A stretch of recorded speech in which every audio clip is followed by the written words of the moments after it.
Hi hello నమస్తే welcome to Srinivas మిక్ channel.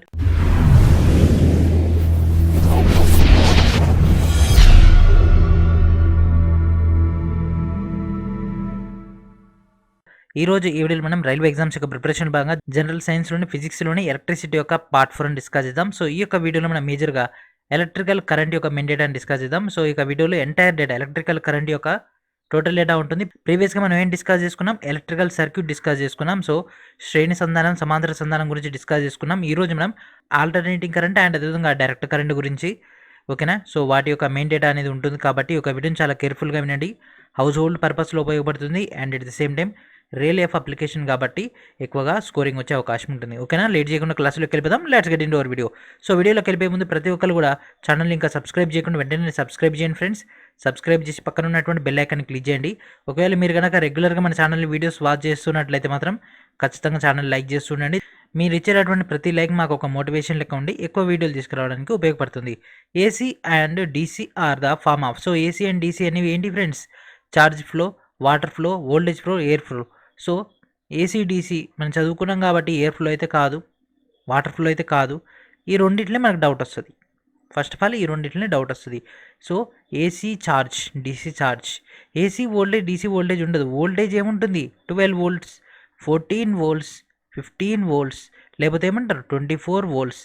So voltage అనేది నెంబరింగ్లో తేడా ఉంటుంది తప్ప ఏసీ వోల్ట్ అయినా డీసీ వోల్ట్ అయినా, అంటే ఫర్ ఎగ్జాంపుల్ సింపుల్గా చెప్తున్నా, మన ఇంటికి వచ్చేది హౌస్ హోల్డ్ వచ్చేసి 220 వోల్ట్ పవర్ వస్తుంది, ఓకేనా. సో మనం రెగ్యులర్గా డీసీలో వచ్చేసి 12 వోల్ట్ లేదా 24 వోల్ట్ అని ఉపయోగిస్తాం. కానీ వోల్టేజ్ సేమ్ కదా. అంటే వోల్టేజ్ ఫ్లోలో ఏమైనా చేంజ్ ఉందా? ఏసీ డీసీకి ఉండదు. చేంజ్ ఎక్కడ ఉంటుంది? ఛార్జ్లో ఉంటుంది, ఓకేనా. చేంజ్ అనేది ఛార్జ్లో ఉంటుంది. So that is a important one, ఓకేనా. So what is our answer friends? Charge flow అనేది మనకు ఏసీ అండ్ డీసీ యొక్క ఫార్మ్.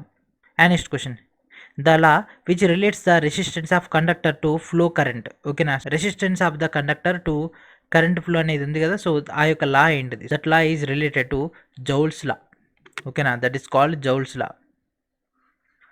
Joules law. సో యాక్చువల్గా దీన్ని మనం ఏం రాసామంటే Q that equals to I into tea.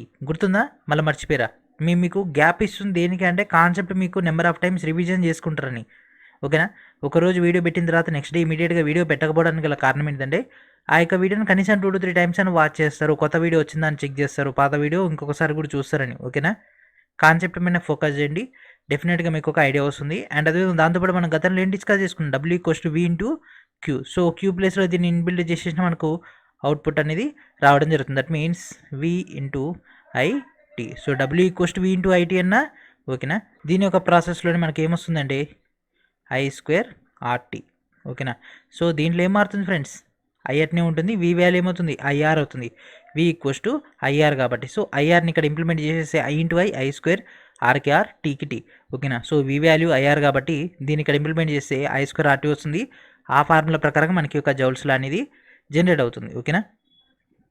And next question, when an electrical current of 4 ampere flows from a source through an electrical heater, its potential difference is 60 volt.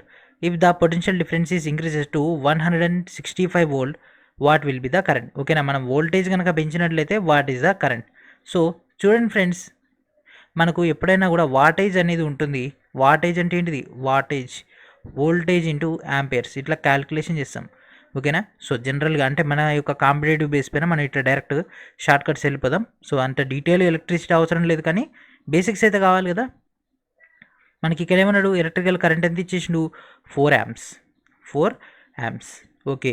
And అదేవిధంగా మనకు potential difference ఎంత ఇచ్చేసిండు? 60 volt, 60 volt.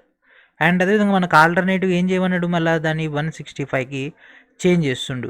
అయితే ఇప్పుడు మనకు ampere ఏమవుతుంది అంటే ఖచ్చితంగా మనకు లిమిటెడ్ మెయింటైన్ చేయాలి కాబట్టి యాంపియర్ ఏమవుతుంది ఫ్రెండ్స్? ఖచ్చితంగా చేంజ్ అవుతుంది. సో ఇప్పుడు మన దగ్గర ఒక ఐ ఉంది, ఒక వోల్టేజ్ ఉంది. సో ఐవికి సంబంధించి ఏదైనా రిలేషన్ ఉందా?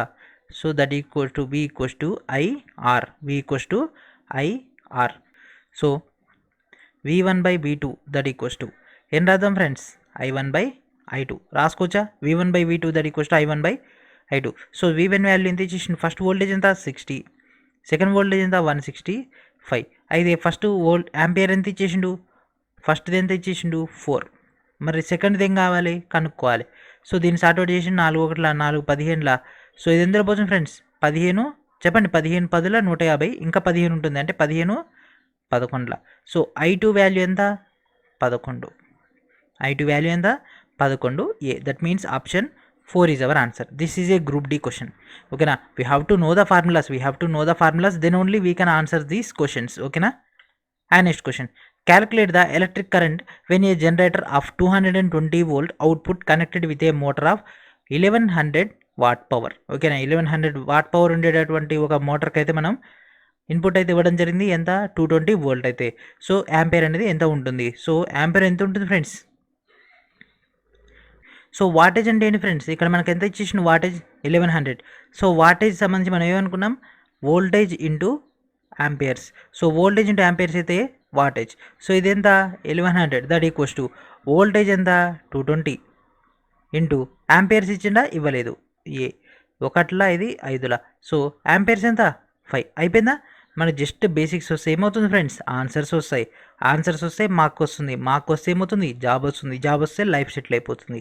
అంటే just you have to follow those structures. So ఆ యొక్క స్ట్రక్చర్స్ మీకు కనుక వస్తే then you will be in the final. ఓకేనా. మీరు ఫైనల్ టార్గెట్ చేయాలి అంటే బేసిక్ ఎక్కడుందో అనేది గమనించాలి. ఓకేనా. చెట్టు ఎంత ఎదిగినా కూడా దాని బేస్ ఎక్కడుందో తెలిస్తే ఆటోమేటిక్గా దాన్ని ఈజీగా మనం సాధించగలం. ఓకేనా. సో సేమ్ ప్రిన్సిపల్ ఇక్కడ కూడా ఉపయోగపడుతుంది. చూడండి ఫ్రెండ్స్ సేమ్ క్వశ్చన్ ఇక్కడ. What would be the electric current in the electric bulb from the source of 220 volt and అదేవిధంగా resistance of the filament is 1200 ohm. So resistance ఇవ్వడం జరిగింది. సో మనకు తెలుసు voltage that equals to IR, V equals to IR. So మనకి ఇక్కడ alternative ఏం కావాలంటుండు amperes ఇచ్చిండు అంటే ఐ కావాలి. సో వి బై ఏమవుతుంది ఆర్ అవుతుంది. V by R. That means voltage ఎంత ఇచ్చేసిండు 220 బట్ మనకి ఇక్కడ రెసిస్టెన్స్ ఏమైనా ఇచ్చిండా ఎస్ 1200. ఓకే. సో అన్ని వాల్యూస్ ఇచ్చేసిండు. ఇంకా మనం చేసేది ఏముంది డైరెక్ట్గా క్యాలిక్యులేషన్ చేసేసి 0 పోయింది. ఇది 11ల ఇది ఎందులో 60ల. సో ఇది ఆల్టర్నేటివ్ క్యాన్సిల్ చేసే ఎంత 60 11 ఏమైనా సంబంధం ఉందా 0.1 అయితే రాదు. 18 అయితే అసలే రాదు. 1 కూడా రాదు. ఈ రెండిట్లనే ఉంటుంది. సో 60 11 అంటే పాయింట్ అట్లా తేడా ఉంటుంది. మనకు ఆల్మోస్ట్ ఆల్ ఇదే వస్తుంది. ఇదైతే రాదు. మనకు చాలా డిఫరెంట్ ఉంటే ఇది వస్తుంది. ఇదే దట్ మీన్స్ అంటే మనం పూర్తి క్యాలిక్యులేషన్ చేయకుండా ఆల్మోస్ట్ ఆల్ నియర్ బై చేసేసినా కూడా సరిపోతుంది. This is a group D question. And next question, when a potential difference of 140 volt apply to a resistance of 10 ohms calculate the amount of flowing current. ఓకేనా. So దాని యొక్క resistance ఇచ్చేసిండు, ఇది ఇచ్చేసిండు. So ఏంటి friends 140/10 ఇది cancel అయిపోతే ఏమవుతుంది 14. So same question కదా friends, same question కదా, సేమ్ ఫార్ములా. ఏం రాసినాం వి ఈక్వల్స్ టు ఐఆర్లో ఐ అక్కడనే ఉంచేస్తే వి బై ఆర్ వచ్చేసింది. దట్ మీన్స్ సో మనకు ప్రీవియస్ క్వశ్చన్కి ఈ క్వశ్చన్కి ఏమన్నా తేడా ఉందా ఏముంది తేడా జస్ట్ వాల్యూస్ మాత్రమే అంటారా. సో వాల్యూస్ మాత్రమే అది అఫ్ కోర్స్. కాకపోతే మనకి అడిషనల్గా ఫార్ములా కూడా అదే ఉంటుంది కాబట్టి మీరు ఒక్కసారి ఫార్ములా నేర్చుకుంటే ఎట్లాంటి క్వశ్చన్ ఇచ్చినా ఎంత కాంప్లికేటెడ్గా అనిపించినా ఫండమెంటల్స్ మాత్రం అవే. సో ఏమవుతుంది 140ల బై ఏం చేస్తే ఇది వస్తుందా రాదు, ఇది వస్తుందా రాదు, ఇది వస్తుందా రాదు. So this is our answer. Option A is our answer. కొన్ని చూడడానికి ఆల్మోస్ట్ ఆల్ సిమిలర్గా వచ్చేస్తాయి. ఫార్ములా తెలిసినా కూడా రాంగ్ ఆన్సర్ పెట్టేటట్టు. ఇది డైరెక్ట్ ఏం చేసిండు వాల్యూస్ ఇచ్చేసిండు. సో ఎలక్ట్రాన్ వాల్యూ ఇచ్చేసిండు. Charge of electrons flowing in time ఇవ్వడం జరిగింది. ఓకేనా. సో వాల్యూస్ ఇవ్వడం జరిగింది. If the current flow through a wire ఇవ్వడం జరిగింది I and the charge of an electron is E then the number of electrons flowing in t seconds can be determined by with the help of. So that is the formula. So మనకు తెలుసు ఏం తెలుసు మనకేం తెలియదు. మరి ఇప్పుడు ఎట్లా ఈ పేర్లు ఏమి విచిత్రంగా ఉన్నాయి. మనకు కావాల్సింది ఏమి అడిగిండు చెప్పండి. మనకేం కావాలి ఫ్రెండ్స్ ఆల్టర్నేటివ్గా మనకు వాట్ వి నీడ్. సో మనకు రిలేషన్ ఏముంది Q that equals to I into T. ఇదెందుకు సార్ మనకి ఇది దేనికి అంటే ఇక్కడ మనకి ఏమి ఇవ్వడం జరిగింది టైం ఇవ్వడం జరిగింది. దట్ మీన్స్ టీ కావాలి. వైర్కి సంబంధించి డేటా ఇవ్వడం జరిగింది ఐ వచ్చేసింది. అండ్ నెక్స్ట్ మనకు ఆటోమేటిక్గా ఛార్జ్ అని ఇవ్వడం జరిగింది. సో ఛార్జ్ అంటే క్యూ వస్తుంది. సో క్యూ వాల్యూని రాస్తాం ఈ రాస్తాం. ఓకేనా. క్యూ వాల్యూలా ఈ రాసేస్తాం. ఓకే. దెన్ మనకు ఐ వాల్యూ ఇచ్చేసిండా ఐ ఇచ్చేసిండు. టీ ఇచ్చేసిండు. So Q E equals to IT. So మనకి ఇక్కడ ఇంకేమైనా ఇచ్చిండా, ఇంకేమీ లేదు. సో దెన్ ఇక్కడ ఒక ఎన్ ఉంది అనుకుందాం జస్ట్ అంతే, ఇవ్వలేదు అనుకుందాం. అంటే ఫర్ ఎగ్జాంపుల్ ఏం లేదంటే 1 అనుకుందాం, ఎన్ అనుకోవచ్చు, కే అనుకోవచ్చు, ఎల్ అనుకోవచ్చు, N that equals to IT by E. అయిపోయిందా? ఈ నీవు తల్లి పంపించేసిన బై అవుతుంది, ఇక్కడ ఇంటూ ఉండేది. సో ఇట్లేముంది IT by E. Option C is our answer. అంతే, ఓకేనా? So Q equals to IT same ఫార్ములాలో అక్కడ క్యూ బదులు ఏమి ఇచ్చిండు, ఈ ఇచ్చిండు, మిగిలిన కూడా సేమ్ ఇచ్చేసిండు. ఓకేనా? ఇప్పటివరకు చెప్పినటువంటి క్లాస్ నచ్చితే, నా యొక్క వే ఆఫ్ టీచింగ్ నచ్చితే ఖచ్చితంగా లైక్ చేయండి, వీడియోని అందరికి కూడా షేర్ చేయండి. ఓకేనా? And next question, the potential difference between the terminals of the electrical heater is 60 volt when it draw of a current of 4A from the source. What current will be the heater draw if the potential difference is increased to 157.5 volt? So 157.5 volt కి మనకి ఇక్కడ పెరిగింది current. దానికి సంబంధించి ఇక్కడ మన current అయితే upgrade అయితే అవ్వడం జరిగింది. సో దానికి సంబంధించి ఇక్కడ డేటా అయితే అడుగుతున్నాడు కదా. So what we need, so ఇక్కడ మనకు 2 అయితే ఇవ్వడం జరిగింది. ఇందాక ఏం చేసినాం, first V equals to IR. So V1 by V2 that equals to I1 by I2. Okay, so ఇక్కడ ఫస్ట్ వోల్టేజ్ ఎంత, 60 by 157.5 that equals to 4 by I2. What is the current? So 4 ఒకట్ల 4 15ల, సో 15 ఒకట్ల ఇది ఎందులో పోతుంది friends, 15 ఒకట్ల అంటే 15 10ల 150 point, అంటే ఇది ఎంత ఉంది 15, ఇదేమో 7.5, దీంట్లో సగము అంటే 10.5. సో I2 ఎంత friends, 10.5 amps. So that means option A is our answer.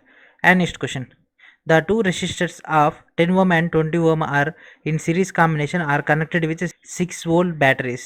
The electric current in the circuit will be. So electric సర్క్యూట్లో ఉన్నటువంటి ఎలక్ట్రికల్ కరెంట్ గురించి అడగడం జరుగుతుంది. దట్ మీన్స్ ఆంపియర్స్ గురించి అడుగుతున్నాడు. ఓకేనా? ఆంపియర్స్ గురించి అడుగుతున్నాడు కదా. రెసిస్టెన్స్ ఎన్నిటిని 2 ఉన్నాయి, అవి సిరీసా ప్యారలా, అంటే శ్రేణి సంధానమా సమాంతర సంధానమా? శ్రేణి సంధానం అయితే ఆ రెండింటిని కూడా యాడ్ చేయాలి, R1 ప్లస్ R2. శ్రేణి సంధానం అయితేనే యాడ్ చేయాలి, అదే వేరేదైతే R1 into R2 by R1 plus R2. So 10 plus 20 ఎంత, 30. ఓకే, ఇది అయిపోయింది. ఇంకేం అడుగుతుంది మనల్ని, ఇంకేమి ఇచ్చిండు మనకి, వోల్టేజ్ ఇవ్వడం జరిగింది. So voltage that equals to 6 ఇవ్వడం జరిగింది కదా. సో మనకు R ఉంది, V ఉంది, ఏమైనా రిలేషన్ ఉందా, ఏమైనా ఉందా ఫ్రెండ్స్?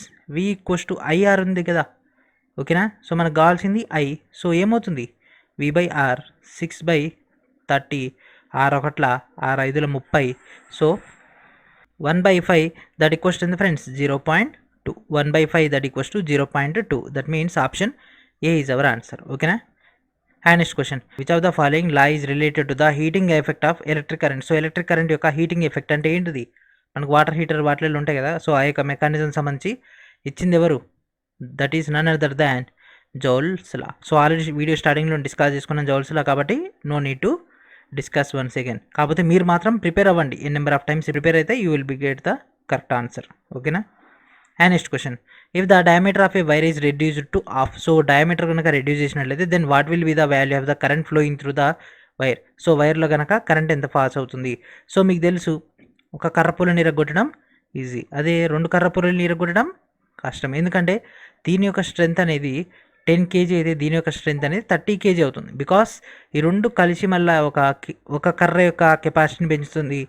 సో సేమ్ ప్రిన్సిపల్ పైన మనకి ఇక్కడ వైర్ కూడా అదే విధంగా వర్తిస్తుంది. సో ఇలా ఉండే వైర్కి చాలా డిఫరెంట్ ఉంటుంది. అంటే 1/2 వైర్ తగ్గితే ఏమవుతుంది, ఆటోమేటిక్గా 1/4 పడిపోతుంది. బికాస్ స్క్వేర్ ఏమవుతుంది, 1/2 స్క్వేర్. ఇక్కడ ఏం చేసిన వైర్ని రెడ్యూస్ టు హాఫ్. సో ఇక్కడ 10 mm ఉండేది 5 mm అయిపోయింది. ఆటోమేటిక్ దాంట్లో ఉండేటటువంటి కెపాసిటీ ఏమైపోతుంది, తగ్గిపోతుంది. ఎందుకంటే చూడండి ఫ్రెండ్స్, మనం డయాగ్రామెటికల్గా కూడా చూద్దాం. సో ఇది 10 mm అనుకోండి, 5 mm ఎట్లా ఉంటుంది, ఇట్లా ఉంటుంది. అంటే దీనిపైన ఒక వైర్ బట్టే ఎంత ఉంటుంది, ఈ గ్యాప్లో ఇంకో వైర్ బట్టే ఎంత ఉంటుంది, ఈ గ్యాప్లో ఇంకో వైర్ బట్టే ఎంత ఉంటుంది. అంటే ఈ ఎక్స్ట్రా స్పేస్, అంటే విత్ డయాగ్రామెటికల్గా చూసినా కూడా ఇది ఎంత బాగా ఉంటుంది, ఒక్క పీస్ 1/4 వంతు ఉంటుంది. కాబట్టి ఎంత కరెంట్ తీసుకోబోతుంది, 1/4 వంతు. ఓకేనా?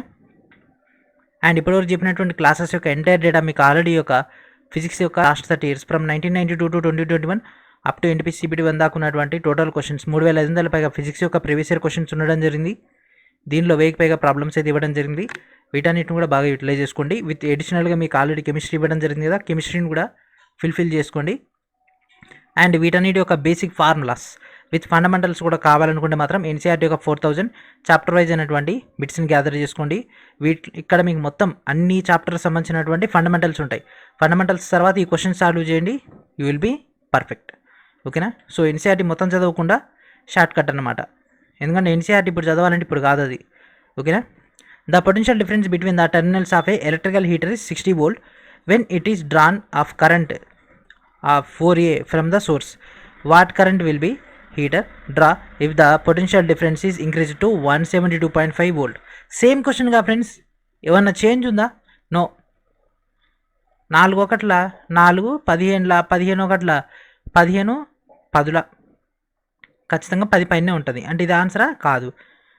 ఒకవేళ 240 250 260 ఆ రేంజ్లో ఉందా? లేదు. కనీసం 18 19 అనుకోవడానికి. కాబట్టి ఇది కూడా కాదు. సో ఇది వచ్చే అవకాశం ఉంది. Option C. ఎట్లా? ఎందుకంటే 172.5 కదా, ఇది ఎంత మొత్తం 1725 అని గుర్తుపెట్టుకోండి. 15 తోటి క్యాలిక్యులేషన్ చేయండి, 115 వస్తుంది. అంతే. మైండ్ క్యాలిక్యులేషన్ చేసేయండి. సార్ ఇదేం సార్ మీరు డైరెక్ట్ అసలు దీంట్లోనే చెప్పేసారు ఎట్లా అంటే, ఏం చేసినాం ఫ్రెండ్స్ ఇందాక V1/V2 that equals to I1/I2 చేసినాం. సో V1 వాల్యూ తెలుసు 60, V2 వాల్యూ తెలుసు 172.5 అండ్ ఇదెంత? ఇది 4 ఒకట్ల 4 15ల. సో 4 ఒకట్ల 4 15 ఇది డేటా. ఓకేనా? And next question, how much current and electric heater coil will drawn from A source of 220 volt if the resistance of coil is 100 ohms. So resistance ఇవ్వడం జరిగింది, voltage ఇవ్వడం జరిగింది. So what is hour formula friends? V equals to IR. So I equals to V/R. So ఇదెంత? 220. Resistance ఎంత? 100. ఇది cancel అయితే ఎంత? 2.2. So చూస్తుంటే సిల్లీగా ఉన్నాయి కదా, తీసుంటే సార్ క్వశ్చన్స్ ఇచ్చేది ఎగ్జామ్లో అని. ఇవే క్వశ్చన్స్ వస్తాయి. కాకపోతే మనకు ఫార్ములాస్ అనేవి ఆన్ ది స్పాట్ గుర్తుకొచ్చినోడేం టాపర్ అయ్యి మంచి జాబ్లో ఉంటాడు, గుర్తుకు రానోడు ఏమవుతాడు? మళ్ళీ ఏ పుస్తకాలు తీసుకొని మళ్ళీ చదవాల్సి ఉంటుంది. And next question, electrical fuse is based on which of the following? So ఈ కింద వాటిలో దీంట్లో ఎలక్ట్రికల్ ఫ్యూజ్ అనేది ఉంటుంది. సో ఎలక్ట్రికల్ ఫ్యూజ్ ఏం చేస్తుంది ఫ్రెండ్స్? మనకు ఎలక్ట్రిసిటీ కనుక ఓవర్ అయినట్టు అంటే ఓవర్లోడ్ అయినప్పుడు ఏమవుతుంది? బ్రేకేజ్ అవుతుంది. Magnetic effect, cooling effect, heating effect, electromagnetic. So ఇవేవి కాదు, హీటింగ్ ఎఫెక్ట్ అవుతుంది. హీట్ వచ్చినప్పుడే కదా ఫ్యూజ్ ఎప్పుడే అయిపోతుంది, ఫ్యూజ్ ఎప్పుడు ఎగిరిపోతుంది. మనకు ఓవర్ హీట్ అయినప్పుడు మధ్యలో ఉండేటటువంటి వైర్ అనేది బ్రేక్ అయిపోతుంది because of over heating. Common sense, these are the common sense questions. And ఈ క్వశ్చన్ చూడండి, ఈ క్వశ్చన్ అయితే నేను చెప్పని మీరే చెప్పేస్తారు. నేను క్వశ్చన్ కూడా చదవాలి నేను, నాకు ఇది చూడంగానే అర్థమైపోయింది. 4 ఒకట్ల 4 15ల 15 ఒకట్ల ఎందులో పోతుంది? 15 9లో పోతుందా? 15 9లో కూడా పోట్లే, 15 ఎంబుల్ 15 9ల మనకు పెద్ద సంఖ్య వస్తుంది కాబట్టి 15 ఎంబుల్ పాయింట్. 15 సగం 7.5 కదా, 8.5. This is our answer. ఎందుకంటే 15 బదులు 150. సో ఇది కాదు, ఇది కాదు, ఇది అసలే కాదు, మిగిలింది ఇది ఒకటే. ఈ 2 సార్లు రావడం జరిగింది గ్రూప్ డిలో. అండ్ ఈ క్వశ్చన్ చూడండి ఇక్కడ, an amount of electric charge flowing through electrical circuit in 10 minutes is 300 coulombs. Find the electric current drawn by the filament of the electric bulb. So ఇక్కడ మనకి ఏమి ఇవ్వడం జరిగింది? కూలమ్స్ ఇవ్వడం జరిగింది, 10 minutes ఇవ్వడం జరిగింది. సో మనకు తెలుసు ఇలాగ నేను రాసినాం Q equals to I/T. Coulombs అంటే ఏం రావాలి మనకి? ఏమంటే Q గుర్తుకు రావాలి, మర్చిపోవద్దు. 300 దట్ ఈక్వల్స్ టు మనకి ఏం కావాలి? I కావాలి. I ఇంటూ టైం ఎంత? 10. క్యాన్సిల్ చేసేస్తే ఎంత వస్తుంది? ఎంత వస్తుంది ఫ్రెండ్స్? 30. సార్ ఆప్షన్లు లేదు, ఇదే మనం చేసేది. ఒకవేళ ఆప్షన్లు ఉందనుకోండి ఎంబడే పెట్టేసి ఎస్ ఐఎమ్ గ్రేట్, నాకు ఈ క్వశ్చన్ ఆన్సర్ వచ్చింది. ఎక్కడ మిస్టేక్ చేసినావు కన్నా నువ్వు? ఇక్కడ ఇంటూ 60 వేసుకోవడం వేయడం తప్పు చేసిన. సో ఇది క్యాన్సల్ అయితే ఏమవుతుంది? 2లా. So I into 2 that equals to 1. So ఈ 2 అవతలికి వెళ్ళిపోతే ఏమవుతుంది? 1/2. That means 0.5. So option A is our answer. Option A is our answer. And next question, what will be the effect of the current if the resistance of the circuit is reduced to half? So resistance of the circuit అనేది of చేసినట్లయితే voltage రిమైన్స్గా కాన్స్టెంట్గా ఉండాలంటే అంటే అక్కడ ఉండేటటువంటి current యొక్క పరిస్థితి ఏంది? అంటే ఆఫ్ అవుతుందా, డబల్ అవుతుందా, ఏంది అన్నది. So it will be double. Resistance కనుక మనకు అక్కడ తగ్గితే పవర్ అనేది డబల్ వెళ్తుంది. సింపుల్గా చెప్పాలంటే ఒక కాలువ తీసుకోండి, ఇది మనకు రెసిస్టెన్స్ అంటే ఇంత మాత్రమే పంపిస్తుంది. ఇప్పుడు ఏమైందంట, ఇట్లా కొట్టినంట అంటే నీళ్ళు ఎక్కువ పోతాయి కదా, అర్థమవుతుందా? హైట్ సేమ్ అంతే ఉంచాలి. వోల్టేజ్ అనేది హైట్ అనుకోండి, ఫ్లో ఏమవుతుంది ఇక్కడ ఎంత తగ్గిస్తే అంతే కదా ఫ్లో పోయేది. కాబట్టి ఏమవుతుంది, విల్ బీ డబల్. ఓకేనా? ఏ కాన్సెప్ట్ అయినా సరే రియల్ లైఫ్ అప్లికేషన్ ఉపయోగించుకోండి friends. Any concept can be applicable to the real life. Real లైఫ్లో ఏదైనా అప్లికబులే, ఎందుకంటే రియల్ లైఫ్ నుంచి ఇవన్నీ కూడా జనరేట్ చేయబడినవి. కాబట్టి ఇవన్నీ ఎట్లా జనరేట్ చేయబడ్డాయో మీరు గమనించకుండా డైరెక్ట్ కాన్సెప్ట్లో గుర్తుంటారు. అప్పుడు ఏమవుతుంది, కాన్సెప్ట్ ఇన్నని చెప్పి ఎస్ పర్ఫెక్ట్, కానీ తర్వాత మళ్ళీ మొదటి కాంచి మళ్ళీ పుస్తకాలు చదవాలి. ఓకేనా? అట్లాంటి మిస్టేక్స్ చేయకండి దయచేసి. ఓకేనా? If the electric charge and time are given, so charge ఇచ్చేసిండు, టైం ఇచ్చేసిండు, ఇక్కడ ఫార్ములా కావాలి. సో ఫార్ములా వచ్చిన వానికి మాత్రమే ఈ క్వశ్చన్ ఆన్సర్ చేస్తాడు. ఏంటి సార్ అంటే queue equals to IT.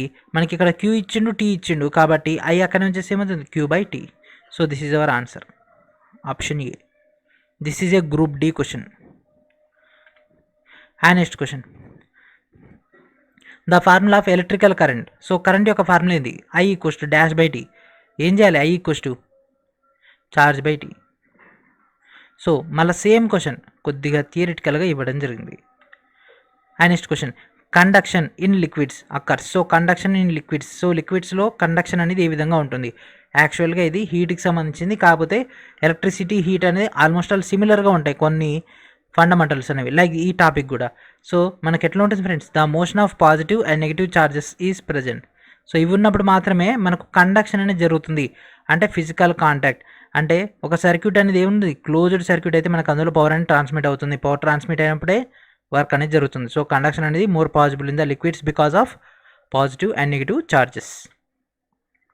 And this is a last before question, electric current is the flow of. Electrical current అనేది ఏ రకమైనటువంటి ఫ్లో, వేవా, ఎలక్ట్రిక్ చార్జెసా, వాటరా, లైటా. సో లైట్ అయితే కాదు, వాటర్ కూడా కాదు, వేవ్స్ కూడా కావు, మరి ఏంటిది, వాడే ఇచ్చింది కదా ఎలక్ట్రికల్ చార్జెస్.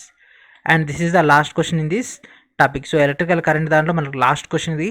అండ్ నెక్స్ట్ వీడియోలో ఎలక్ట్రికల్ కండక్టివిటీ లేదా ఓమ్స్ లా గురించి డిస్కస్ చేద్దాం. If the electric charge flow through any point of the circuit in 1 second is 20 coulombs. Find the electric current flowing through it. So దానిలోంచి ఎంత current అనేది వెళ్ళింది. So time ఇవ్వడం జరిగింది 20, I equals to Q by T. So already ఇచ్చింది ఏంది 20, time ఎంత ఇవ్వడం జరిగింది 1 సెకండే, 1 మినిట్ కాదు, 1/20. So what is our answer, 20 amperes. That is the data.